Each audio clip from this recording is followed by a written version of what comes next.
네, 안녕하세요. 김기한TV의 김기한입니다. SK텔레콤 해킹 사태로 많은 분들이 굉장히 불안해 하시고, 더 나아가서 연계해서는, 야, 또 뭐가 털릴 수 있을까? 뭐 이런 얘기도 많이들 하세요. 그리고 이제 재밌는 게 SK텔레콤 해킹 사건이 있고 나서 지금 이게 원체 세고 시간이 지나면 지날수록 까면 깔수록 너무 크고 오래전부터 뭐 문제가 있었다라는 게 밝혀지면서 이게 묻힌 사건도 있는데 잡코리아의 자회사인 알바몬에서 무려 2만 건이 넘는 이력서 정보도 해킹당했습니다. 그 내용도 이제 전해드렸는데 원체 뭐 다른 사건, SK텔레콤 사건이 크다 보니까 이게 덮였는데 내 개인 정보가 털리는 것도 이렇게 예민하고 이걸로 인해서 뭐 범죄라든지 여러 가지 일로 엮일 수가 있어요. 엮일 수가 있어요. 근데 이제 특히 그래가지고 범죄로 이게 연장이 됐을 때 제일 우리가 불안해하는 부분이 우리의 자산.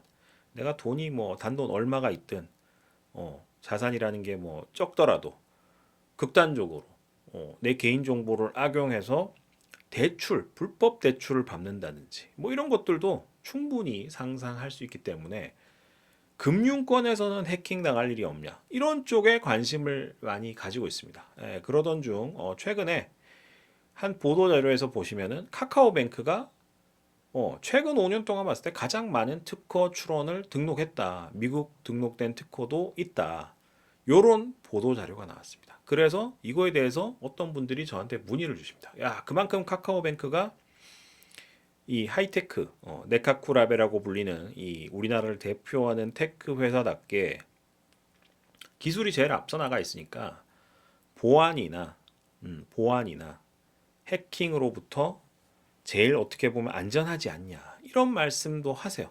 보도 자료에 보면 이제 무려 이제 123건. 이 또 이렇게 또 지네가 이거를 마케팅적으로 좀 활용을 했습니다. 마케팅적으로 활용을 해서 누적 등록 특허권이 123건을 돌파했다. 특허청장 표창도 받았다. 이런 거만 봤을 때는 이제 기술이나 이런 거를 잘 모르시는 분들은 이거 뭐 카카오뱅크 믿고 안전하니 여기에다가 그냥 돈 다 옮겨야 되겠다. 이런 생각도 하실 수가 있어요. 그런 취지에서 저한테 물어보신 분도 계시고 이 보도 자료에 나온 거 보면은 뭐 신경망을 이용해 신분증에 진위 판단을 하는 신분증 인식 기술, 뭐 터치 패턴을 이용해 사용자를 인식하는 인증하는 뭐 무자각 인증 기술, 거래 패턴 분석을 통한 이상 거래 탐지 기술 뭐 이런 거 가지고 있다라고 하고 그다음에 이제 모임원들이 모임 통장의 거래 내용을 실시간으로 확인할 수 있는 서비스. 이거는 뭐 저도 지금 저 이제 홍대에서 지식재산학 박사과정을 했는데 그 모임의 통장을 카카오뱅크를 쓰고 있다 보니까 잘 보고 있습니다. 실제로 저희 멤버 중에 또 한 분이 카카오뱅크를 다니고 계시고 그런 기술들. 그다음에 이제 설정에 따라서 애플리케이션 화면에서 계좌 금액을 숨길 수 있는 계좌 정보 숨김, 계좌의 잔고 변화 패턴을 기반으로 적정한 금액이 자동으로 저축되는 저금통 서비스. 뭐 여러 가지가 있다라고 해요. 그래서 제가 키프리스라는 이 키프리스 특허에 대해서 잘 모르시는 분들은 계실 건데 기본적으로 등록된 특허, 출원된 특허, 뭐 디자인권, 상표권, 해외 특허까지도 여기서 다 검색을 하실 수가 있습니다. 그래서 출원인이 카카오뱅크 주식회사 카카오뱅크인 것들만 쭉 추스려 보면 이제 뭐 출원 등록 다 했을 때 한 국내에서만 148건 정도가 확인이 되는데 쭉 훑어봤어요. 쭉 훑어봤습니다. 뭐 위변조 판단 방법 뭐부터 해서 저금통 자동 모으기, 뭐 아까 언급된 이상 탐지 장치. 그러니까 위에 언급된 기술들이 아마 이거 보고 쭉 훑어보고 이렇게 했던 것 같고 쭉 훑어봤습니다. 이게 뭐 쭉 이렇게 훑어보고 뒷페이지까지 쫙 이렇게 가가지고 쭉 훑어봤어요.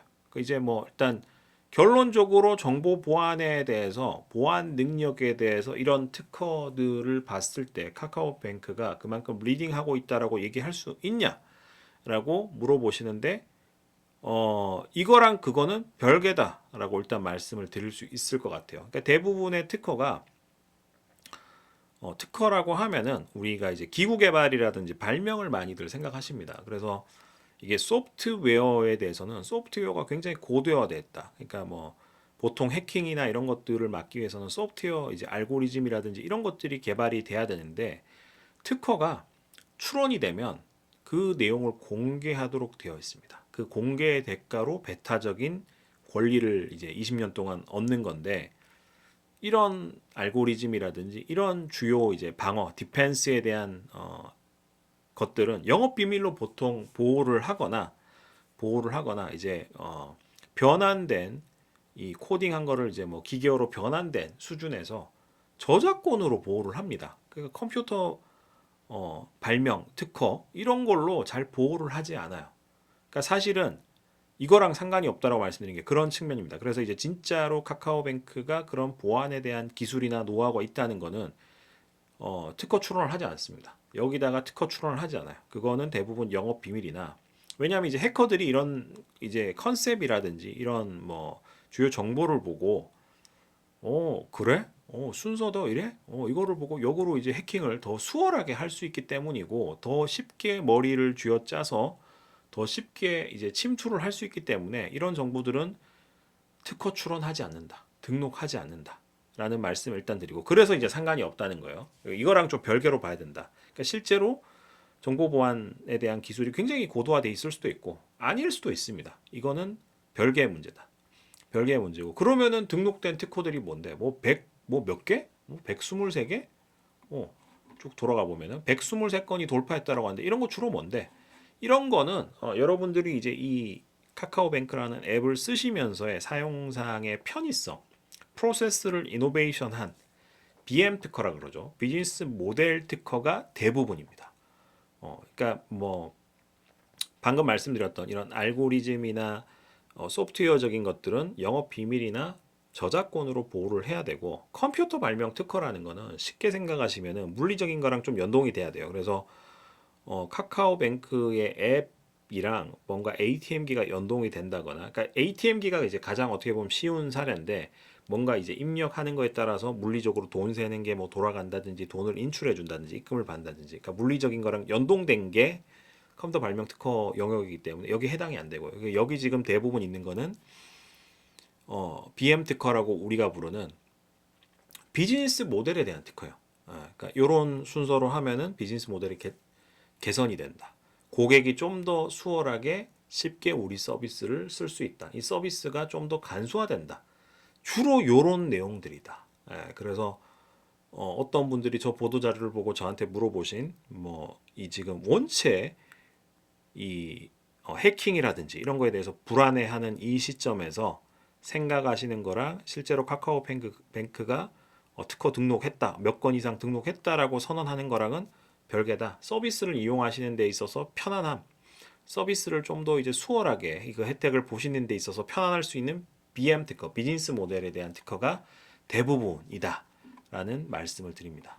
카카오뱅크, 예, 뭐 좋은 회사요. 저도 잘 쓰고 있고 하지만 카카오뱅크도 얼마든지 SK텔레콤처럼 해킹을 당할 수도 있습니다. 하지만 이제 금융사기 때문에 그 이상으로 굉장히 책임감을 가지고 보안에 신경을 쓰고 있지 않을까 하는 생각이 들고 다만 이 보도자료로 나온 특허랑 이들의 보안 기술 수준과는 별개다라는 말씀을 다시 한번 정리해서 드리고 싶네요.